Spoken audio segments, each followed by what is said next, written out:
Don't worry, boys. The engineer is here.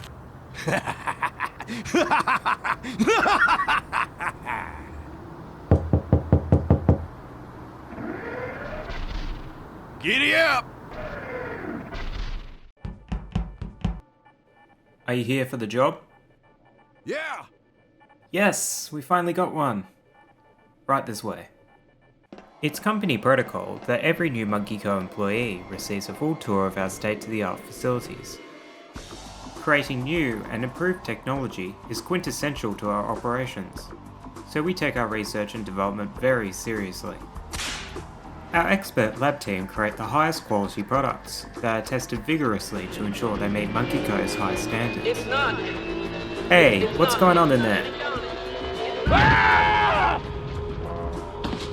Don't worry, they're supposed to do that. If you are on break, you can go to the employee lounge where you can reheat meals or purchase snacks from the vending machines.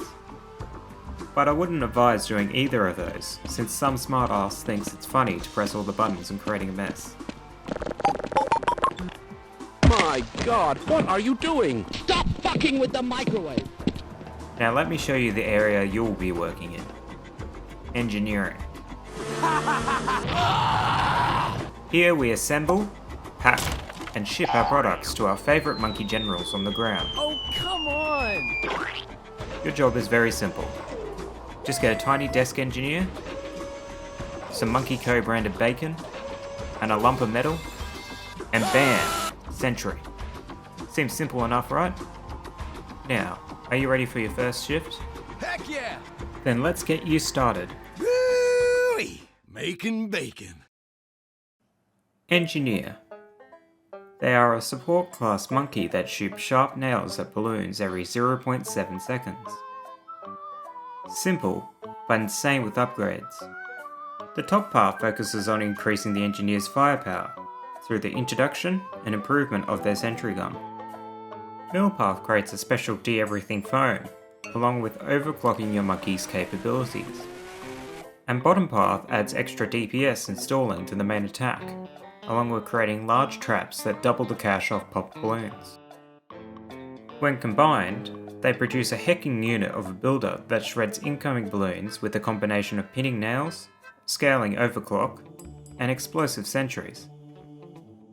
Each of these upgrades provide a unique way to improve your defences, while adding their own unique support on the side. I know you are excited for me to begin, so let's get right into it.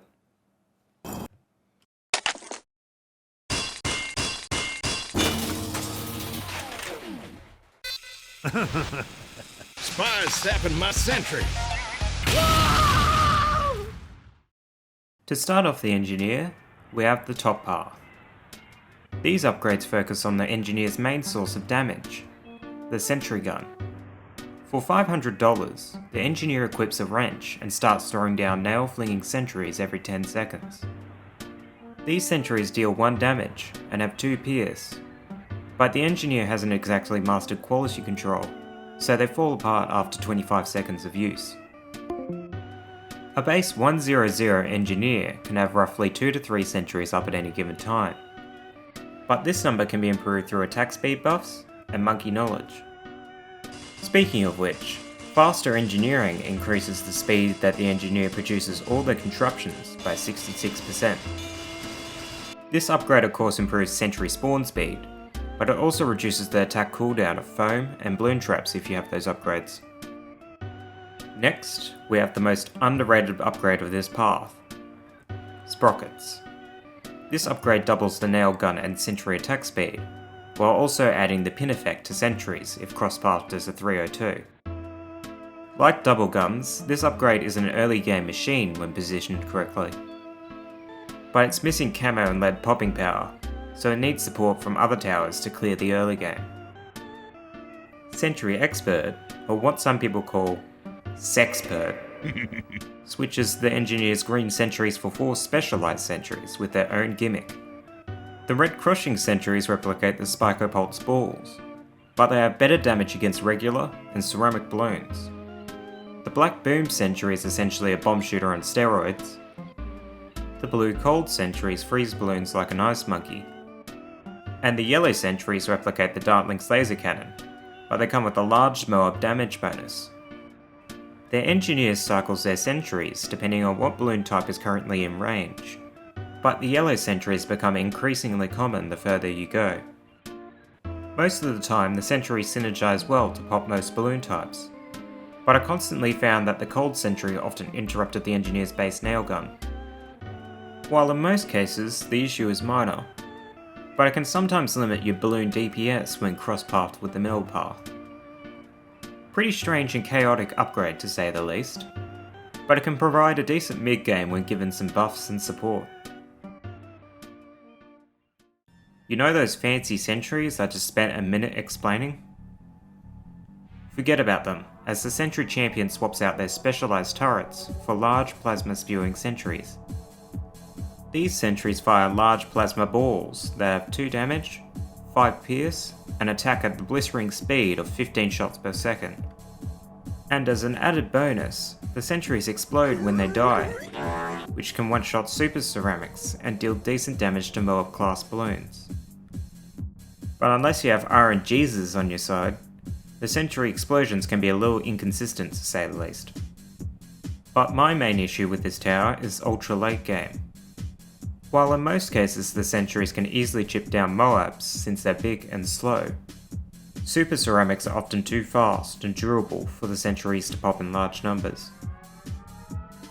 With the right kind of support, this can be easily fixed, but considering this tower is in the same price bracket as other generalist tier 5s like Pirate Lord and Icicle and Pale, it feels rather underwhelming to use as a main source of damage. Now, cross-pathing. Like top path glue, each of the cross paths acts as side grades, providing different bonuses that can be useful depending on the situation. The mill path adds extra range to the engineer and their sentries, while also making their attacks deal extra damage to fortified balloons and Moabs. While objectively the best path for late game, the extra range tends to make the engineer place their sentries in suboptimal places. So keep that in mind before your upgrade. Bottom path adds extra pierce to all the engineer's attacks, while also granting frozen popping power, but who cares?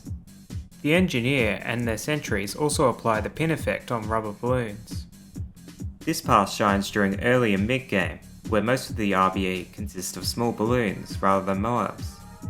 But these upgrades are outperformed by the mill path during the late game, especially with Sentry Champion.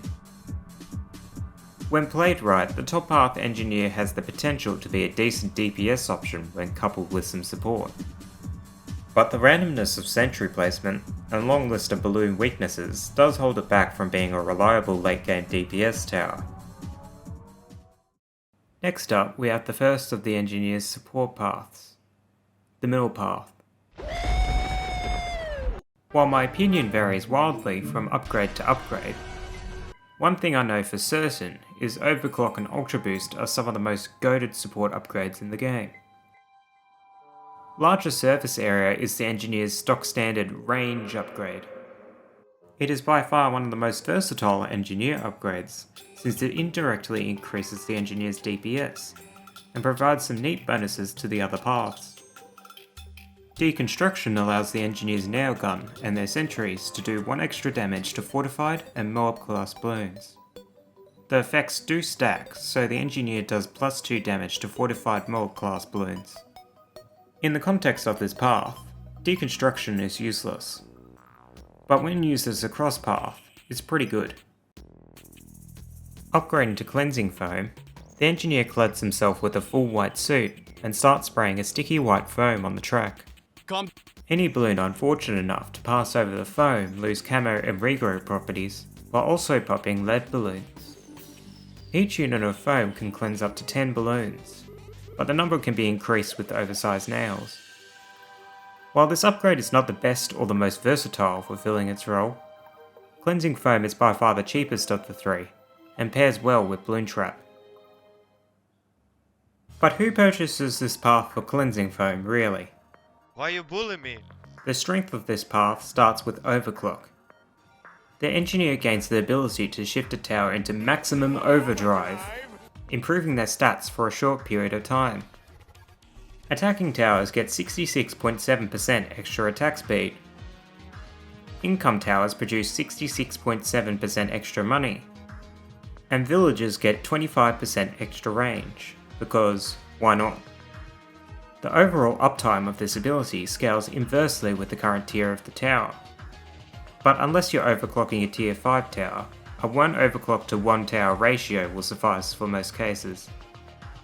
Of course, an ability with this level of power comes at a high cost, but I don't need to tell you that it's well worth the price. And if you thought overclock was busted, Ultra Boost is an absolute game changer for late game runs. On top of applying the usual overclock status effect, it gives the affected tower a buff that grants 10% of overclock's effects permanently. This can stack up to 10 times on any given tower, essentially giving them a full overclock permanently. Again, do I need to explain how broken this is? Paragons be damned, because a fully ultra boosted VTSG is the best free play DPS you'll ever get. And ultra boosting your BRFs can elevate you to millionaire status in just a few rounds. On top of that, the ability cooldown is reduced by 10 seconds to help ultra boost your towers a lot faster. Just be wary that ultra boost is capped at 3 uses per round, to stop rank gremlins from maxing out their entire setup in one round.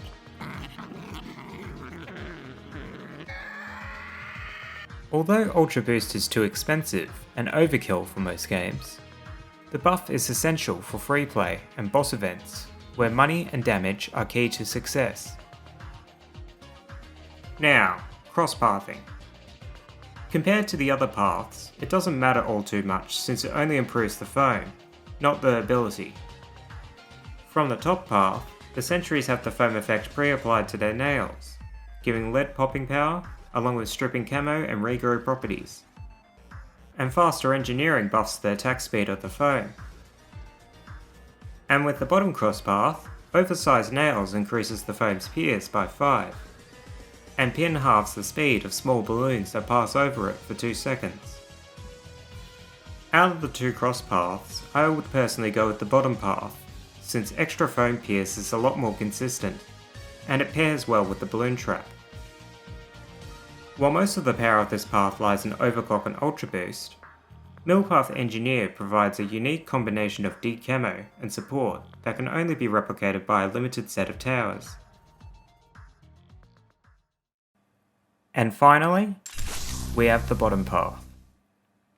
Being the second of the Engineer's support paths, the bottom path provides a combination of cheap and reliable upgrades for the early game, along with a balloon trap that can double the income from popped balloons. Oversized nails increases the pierce of the Engineer's attacks. It also allows the Engineers and his sentries to pop frozen balloons, but who cares? Pin adds a stun effect to the Engineer's nails, holding most small balloon types in place for 1 second. It's one of the most cost-effective upgrades in the Engineer's arsenal, but it doesn't affect lead, ceramic and Moab class balloons. Double gun improves on the previous upgrade by adding more gun. But really, double gun is a strong upgrade for its price, since its high fire rate and stunning pin makes it extremely effective for wiping out most early game waves. Moving on, we have the farming portion of this path. Balloon Trap. On top of its double guns, the Engineer creates track-based traps that absorb most small balloons that pass over them. Regardless if it was manually or automatically collected, the trap rewards you with double the income of its contents. Like the Pirate Lord, its cash bonus can stack with other income buffs. Just bear in mind these bonuses are additive, not multiplicative. But even if you aren't working with these towers, Balloon Trap is an extremely effective cash generator for its price. Just pair it with some form of camo detection and a Moab popper, and it performs extremely well during the mid-game. When upgraded to 3XL Trap, the Engineer replaces its blue trap for a much larger grey model. These traps are placed a lot faster, have 20 times the capacity, and can now capture most Moab class balloons. This makes 3XL Trap a Moab wiping machine, and it can make shed loads of money when combined with the appropriate buffs. My main gripes with the 3XL trap is that it's expensive, it isn't as effective in chimps, and does nothing against spads. But if you get past those, 3XL trap is an effective late game farmer with a strong one-shotting gimmick that can last you well into free play. For cross-pathing, the decision is pretty cut and dry for bottom path NG. The top path is kind of situational. The sentries often get in the way of farming pops with the trap, and our 302 sprockets is generally superior to a 203 double guns. But if you're just trying to farm pops from the Master Builder, this is the better path. For most cases though, I would recommend going with the middle cross path. Extra surface area is great for double guns, but it also allows you to retarget your balloon traps, which is an absolute godsend for maximising your income. Deconstruction can also be good to pick up. The damage bonus is negligible, but it makes the trap ignore the extra RBE given by fortifications, which can be helpful during ABR or later rounds. Overall, bottom path engineer is an excellent generalist path that can be useful in pretty much any situation. Pin and double guns provide excellent early game popping power. Balloon trap is a cost-effective farmer, and 3XL trap annihilates most of late game. And before I wrap things up, we have the Master Builder. My opinion obviously hasn't changed that much over the course of 2 weeks, so I'm going to give you a breakdown of the things I had to skim over during that video. Firstly, we have those damn Mega Sentries. While few in number, they each have their unique ways of dealing damage. The green one functions like a plasma accelerator, but you can't lock it in place for some unknown reason. The red one is an angry sun avatar, and the blue one fires mob-busting missiles. While on the field, the Mega Sentries create their own little sentries that pretty much act as an upgraded version of the Champion Sentries. Aside from their base attacks, the majority of the Mega Sentries' DPS comes from their main explosion. Since the Mega Sentries have an infinite lifetime, the only ways you can detonate them are by manually selling them or replacing them. When timed right, you can create a chain of explosions which can easily burst down most high health balloons and bosses. While Sentry Micro may seem a bit more involved compared to most other paragons, its DPS is actually quite good. It's just niche, I guess. The only real drawback of these sentries is their lack of utility beyond just damage. But you should only be concerned about that during deep free play. After all, the Master Builder has its Moab Stunning Nails and Self-Overclock to help make up for the lost utility. But as I said in my previous video, Master Builder belongs in low A tier in the context of both free play and boss events. It provides good burst damage at a high price, but it lacks the utility to scale well into free play. Another one off the list. Still a long way to go, but we've made a start. Before I go, thanks a lot for 10k. I know I've only existed for 4 months, but it means a lot that we've made it this far in such a short period of time. I know it's a little strange to leave it on this note, but I'm going on a short break just to settle with some IRL things for a few weeks. I might be back before Christmas, but it depends. Anyways, I hope you all have a good one, and I'll see you all in the next video.